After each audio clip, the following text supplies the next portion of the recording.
Nesta edição, a entrevista vai falar sobre a dívida pública brasileira e a reportagem da semana aborda o tema Educação Continuada. Veja agora a sessão no ponto.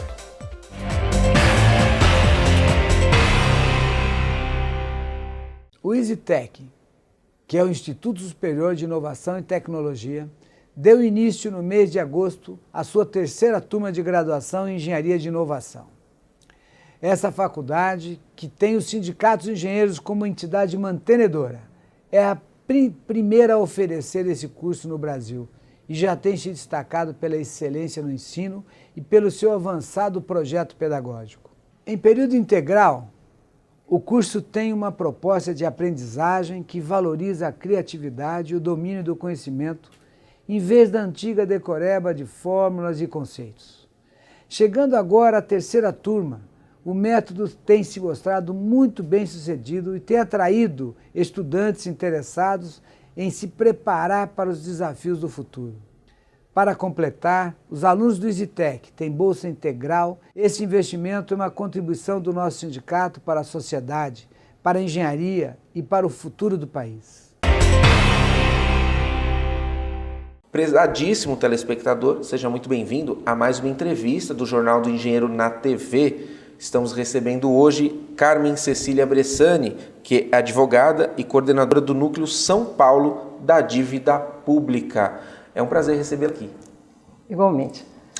Carmen, primeiramente, o que é esse núcleo que vislumbra a dívida pública, tenta entendê-la, o que ele faz? Pode explicar para nós, por favor? Nós somos uma sociedade civil sem fins lucrativos que existe há 10 anos e estamos em quase vários estados do Brasil, várias cidades. É coordenado nacionalmente pela Maria Lúcia Fatorelli e aqui em São Paulo eu sou coordenadora deste núcleo aqui de São Paulo e o nosso objetivo é estudar a dívida pública, divulgar as questões da dívida pública nas 3 esferas, federal, estadual e municipal. E temos nos empenhado nisso muitíssimo, né? Divulgado, fazendo palestras e comparecendo a diversos eventos, porque nós entendemos que a dívida pública é o maior problema que o Brasil tem, né? É o maior problema brasileiro, porque são volumes gigantescos de dinheiro que empobrecem o país e que, por causa disso, nós ficamos sem dinheiro para investimentos no social, que é tão carente. Nessas épocas de ajuste fiscal, que nós não temos dinheiro para nada, eu acho que a questão da dívida precisa entrar em pauta e estudarmos direitinho para saber que dívida é essa. Vocês, então, contemplam essa dívida quase como que fiscais da sociedade perante, né, o que o governo faz com o orçamento. E aí vocês mapeiam. Então, por exemplo, olha, a gente está com essa dívida aqui porque X% pagou juros. Será que compensa? Será que... É mais ou menos esse mapa e vocês publicam esses conteúdos, é isso? Sim, nós temos um site, nós temos um Facebook que é muito acessado, www.auditoriacidadã.org.br. Também temos a página no Facebook da Auditoria Cidadã. E o que nós fazemos é estudar tudo o que diz respeito à dívida. Nós estudamos e apresentamos a dívida como um sistema instalado, porque a dívida pública ela representa quase 50% do orçamento público federal, quase que ano após ano. O que significa isso? Significa que todas as receitas do país, as receitas federais, né, receitas de impostos, receitas de repasse das estatais, receitas em que os estados e municípios repassam dinheiro para a União, todo esse dinheiro que é arrecadado, 45% em 2014 foi destinado ao serviço da dívida. Então, antes de distribuir para a saúde, para a educação, para vários programas sociais, já a fatia do bolo, quase a metade da fatia desse bolo, já vai destinada para a dívida. A dívida já está acima de 5 trilhões de reais, somando dívida interna e externa. É um valor muitíssimo alto. Em 2015, nós pagamos de dívida quase R$1 trilhão. Isso significa, por dia, 2 bilhões e 600.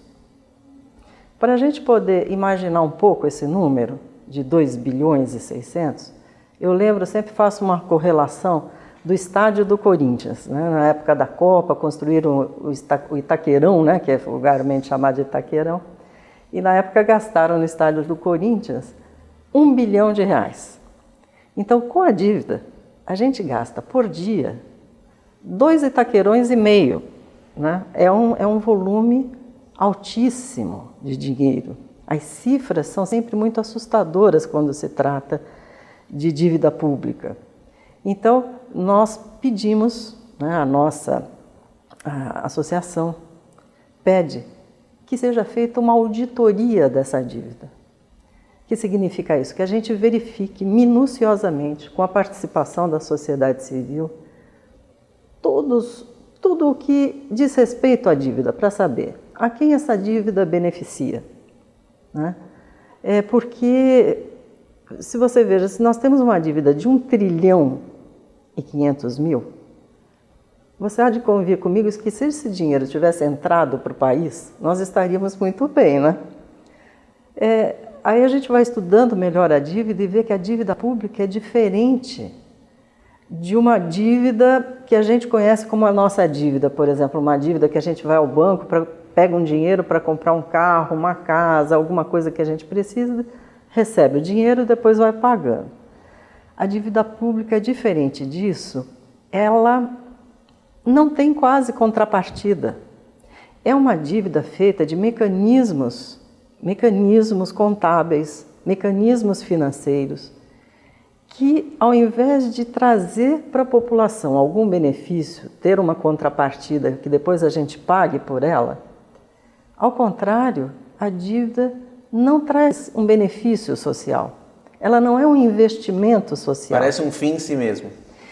Um fim em si mesmo, e não é bem em si mesmo, porque ela beneficia o segmento.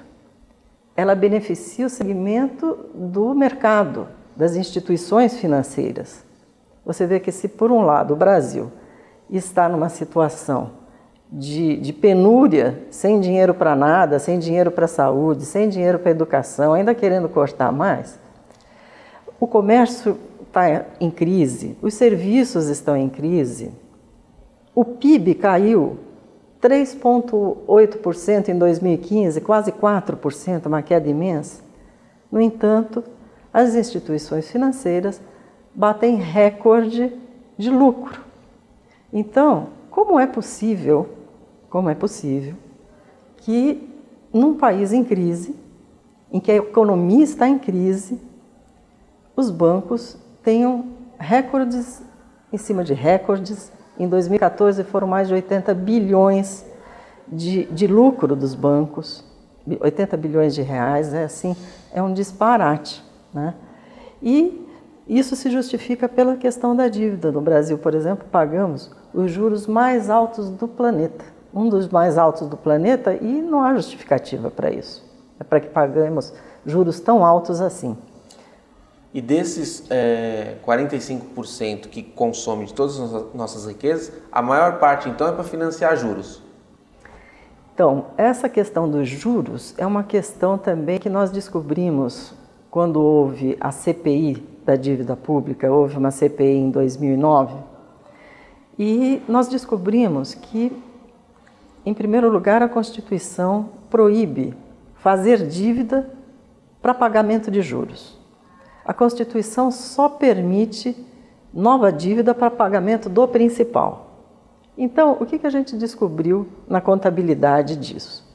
A gente descobriu que o governo, há muito tempo, vem fazendo uma maquiagem na contabilidade. Ele só lança uma parte dos juros como juros. Ele põe a parte dos juros real. O juros nominal, que envolve a correção, essa parte de correção, não vai como juros. Ela tem sido contabilizada como principal.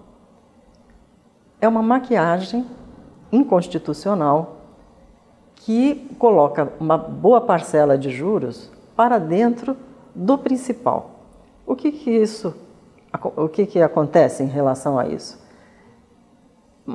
Fica maquiado o valor dos juros que nós estamos efetivamente pagando, né? Porque só uma parte é que aparece, que é a parte dos juros real, e aquilo que a gente vai chamar de principal, que seria a parte do valor mesmo devido, pode ser até que hoje a gente precisaria de uma auditoria para apurar esses percentuais, mas pode ser que hoje a gente esteja pagando exclusivamente juros ali dentro. Ou seja, aí a dívida fica eterna, né? A dívida fica eterna, quanto mais a gente paga, mais a gente deve, né? E esse dinheiro que a gente paga não volta para a sociedade, né? Não tem Nós crescemos, por exemplo, em 11 meses de 2015, nós crescemos aí quase 1 trilhão a dívida pública interna. Onde foi parar esse dinheiro? Como a gente teve um crescimento desse de dívida? Se a dívida cresceu desse jeito, o que é que aconteceu? Entrou esse dinheiro para a sociedade? Não. A gente está vendo que não tem dinheiro para nada. Então, são esses mecanismos e só uma auditoria vai poder nos ajudar a saber por que é que nós pagamos esses juros absurdamente altos, enquanto no mundo os juros estão próximos aí em torno de 1%. Né? Nós pagamos aqui juros tremendamente altos, a Selic está muito alta e ainda se negocia dívidas acima da Selic. Isso, a Selic é só uma margem, ela deveria até limitar, mas quantos e quantos juros são acima da Selic? Né? Ainda acima da Selic, exatamente. Carmen, essa auditoria que é feita, ela é feita com base que vocês, por exemplo, se utilizam da Lei de Acesso à Informação, vocês têm instrumentos para poder efetivá-la? Porque não parece ser algo fácil, né? A auditoria precisaria ser feita de uma forma institucional, precisaria ser convocada uma auditoria da dívida, né? E precisaria que ela fosse com participação social. Faltando isso, surgiu a auditoria cidadã, é isso? Não, a auditoria cidadã luta por isso. Então, na falta dessa auditoria institucional, a sociedade se organizou para lutar por isso. Nós não teríamos condição de fazer uma auditoria paralela, é muito complicado. A gente luta para que haja esta auditoria institucional, né? E para colocar o país a limpo. Isso é plenamente possível, porque nós participamos, através da nossa coordenadora nacional, Maria Lúcia Fatorelli, esteve, por exemplo, no Equador, em 2010. O presidente do Equador viu que a dívida lá era extremamente elevada, assim que ele assumiu, e ele convocou um grupo nacional e internacional, lá para o Equador, para fazer uma auditoria da dívida no Equador. E levantaram inúmeras irregularidades na dívida do Equador. E com certeza é muito menor que a nossa, né? Muito menor do que a nossa, mas muito parecida com a nossa. As dívidas da América Latina são muito parecidas, o formato, os contratos, os títulos são muito parecidos. E descobrimos muitas ilegalidades lá que provavelmente poderiam se repetir no Brasil. Diante de tais irregularidades, o presidente chamou o mercado e disse: olha, as irregularidades estão aqui apuradas nessa auditoria que nós fizemos no país e reduziram a dívida em 30%. Olha, eu queria deixar frisado uma coisa, não se trata de calote da dívida, de não pagar, olha, eu devo, mas não pago, não é isso. A auditoria, ela existe e a gente luta por ela para que a gente só pague efetivamente aquilo que a gente realmente deve. Porque o que nós acreditamos é que nós estamos pagando uma dívida que não é nossa, uma dívida que na sua maior parte é ilegal, é ilegítima e que uma auditoria poderia nos trazer aí uma redução significativa, poupando recursos para os investimentos sociais. No próximo bloco a gente vai tratar mais desse assunto, tá bom, Carmen? Tá bom. A gente já volta, você não pode sair daí.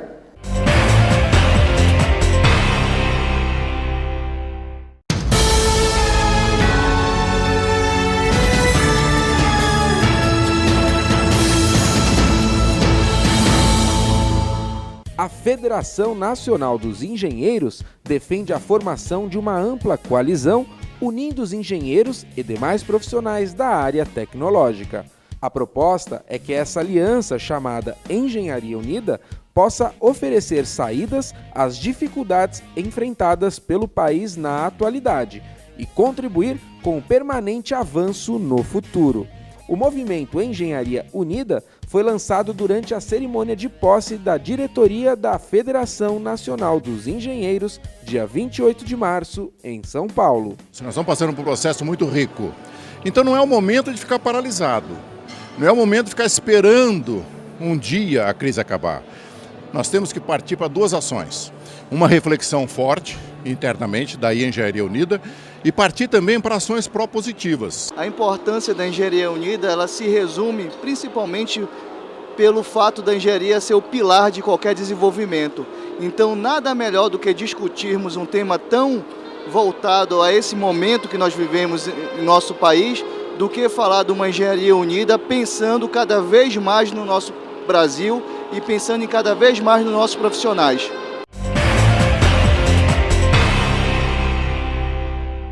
Estamos de volta na entrevista do Jornal do Engenheiro falando sobre a dívida pública. Será que devemos tudo isso mesmo que foi falado no primeiro bloco?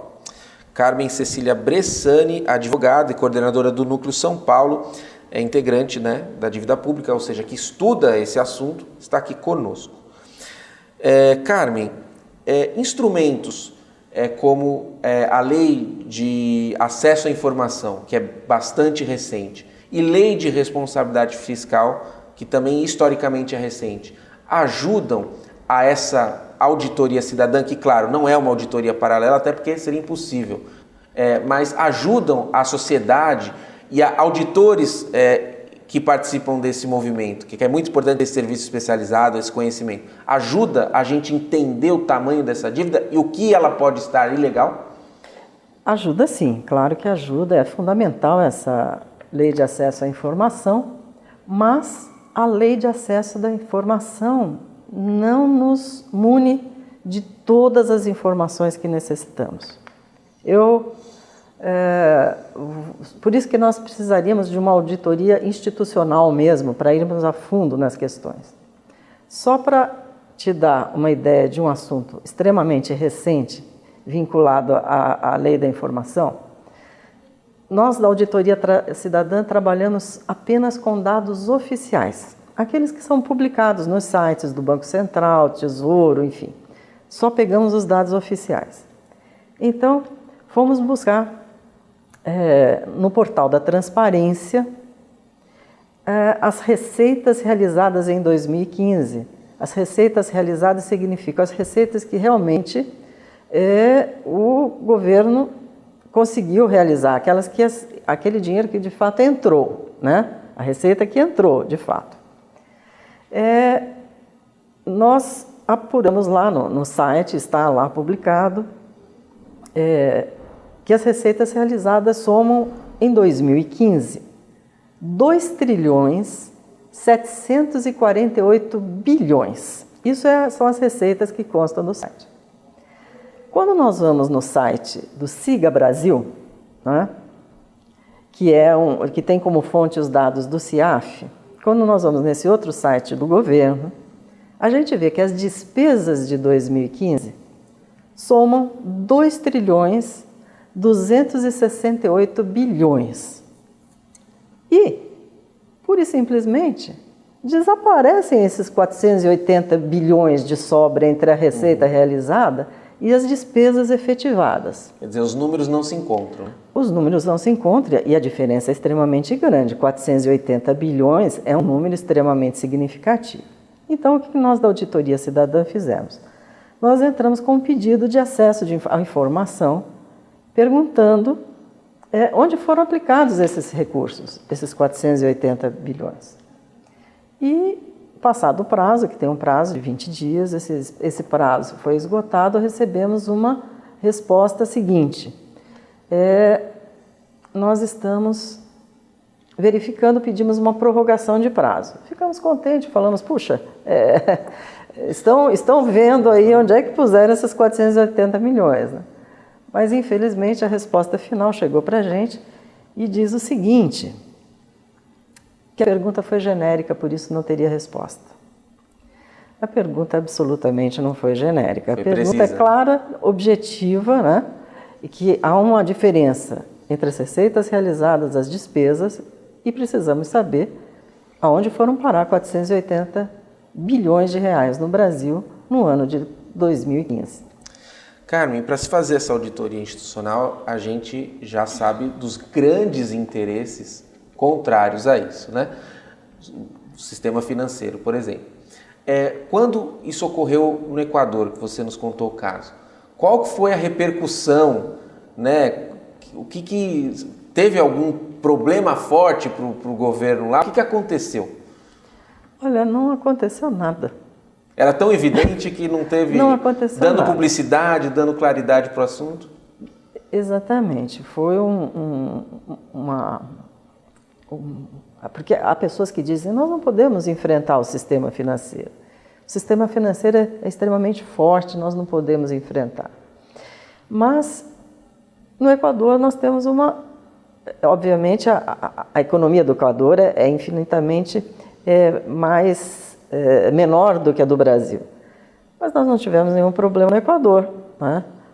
Estavam bastante documentadas as ilegalidades, os problemas que tínhamos tido com as apurações relativas à dívida equatoriana, e todos aceitaram recomprar os títulos por a venda dos títulos por 30% desse valor. Então houve um pacto posterior a isso? Sim, porque ou recebia os 30% ou ia apurar num tribunal arbitral internacional, né? Então, praticamente a totalidade aceitou, né? O número de ok para reduzir essa dívida para 30% foi quase absoluto. E o Brasil é um país muito rico, né? Nós temos um país bastante rico e bastante autossuficiente. Esta vantagem o Brasil tem.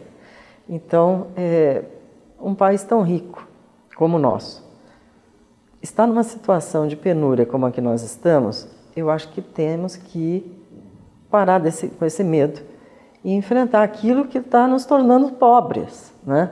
Verificar quem está lucrando e quem está perdendo muito e tentar equilibrar essa conta, porque essa conta não está fechando para o lado da sociedade. Perfeito. Carmen, instantes finais da nossa entrevista. Antes só de encerrar, eu quero comentar que você participou da 9ª Jornada Brasil Inteligente, um evento realizado pela CNTU, que já está, como o próprio nome diz, na sua 9ª edição, cujo tema foi Brasil 2022, o país que queremos, e você tratou no evento sobre esse assunto. Fala um pouquinho da importância da inserção dessa temática num evento como esse que pensa o futuro. É fundamental. Eu acho que nós não podemos pensar o futuro sem passar pela questão da dívida. Nem presente, nem futuro, sem esquecer o passado, porque ela é uma coisa que se alonga há muitos anos aqui no país. Então, para pensar o futuro, é indispensável passar pela questão da dívida. Por isso, agradeço muitíssimo o convite da CNTU, do Sindicato dos Engenheiros, para participar desse evento importantíssimo de pensar o Brasil a médio prazo, a longo prazo, né? Nós temos que repensar o país, né? Sob essa ótica da educação, a ótica da saúde, das questões sociais. Então, um evento muitíssimo importante e que tem que necessariamente passar por essa questão da dívida pública. Obrigado, viu? Muito obrigada a você, viu? Esta edição do Jornal do Engenheiro não termina aqui. Fique conosco e acompanhe mais assuntos a respeito da engenharia, inovação e desenvolvimento. Um forte abraço e até breve.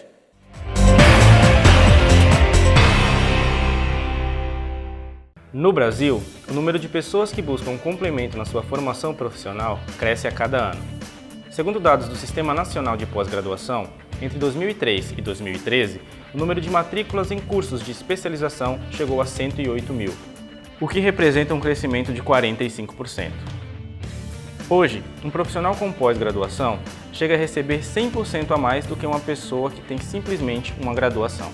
Atualmente, o Brasil é o 13º maior produtor de conhecimento científico no mundo, e foi pensando nisso que o CESP criou o Instituto Superior de Inovação e Tecnologia, o ISITEC, que promove cursos voltados especialmente para o profissional de engenharia.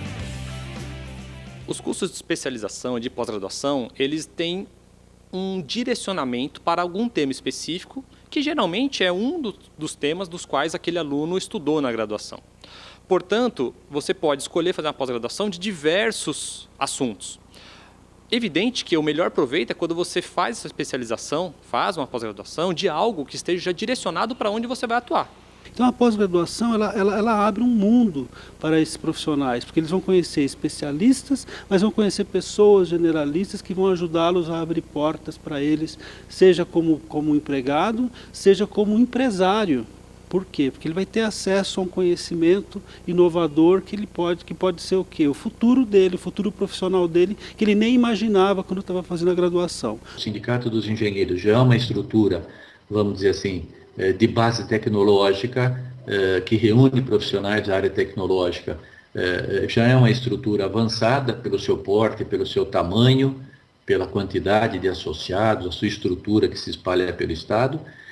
Criou uma instituição de ensino que também é uma instituição hoje reconhecida como inovadora, como importante, como uma novidade, a maior novidade nos últimos tempos na área de engenharia. Atualmente, o ISITEC oferece cursos de pós-graduação nas áreas de gestão ambiental sustentável, gestão de energia, MBA em inovação competitiva e em energia eleotérmica. Além disso, o ISITEC também oferece opções de cursos livres que buscam aliar visão prática e instrumentação pedagógica voltada à solução de problemas. Isso com certeza me abriu novas portas e talvez um número de portas que eu ainda nem tenho imaginado e só consigo imaginar ainda. E acredite na seriedade do curso, na competência dos professores que dão o curso. São assuntos muito bem tratados, com muito cuidado, com a didática, com a teoria, e se esforcem, se apliquem desde o começo do curso. A caminhada vai lhes proporcionar muito conhecimento e com certeza vão fazer de vocês um diferencial no mercado de trabalho. Se você é profissional de engenharia e quer se destacar no mercado, buscar uma formação continuada pode ser o divisor de águas entre o sucesso profissional e ser apenas mais um na multidão. Para mais informações sobre os cursos oferecidos pelo ISITEC, acesse o portal da instituição na internet.